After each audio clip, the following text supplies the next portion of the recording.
نبئ عبادي أني أنا الغفور الرحيم وأن عذابي هو العذاب الأليم ونبئهم عن ضيف إبراهيم إذ دخلوا عليه فقالوا سلاما قال إنا منكم وجلون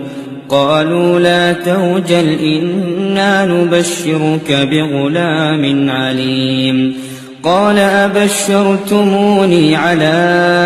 أن مسني الكبر فبم تبشرون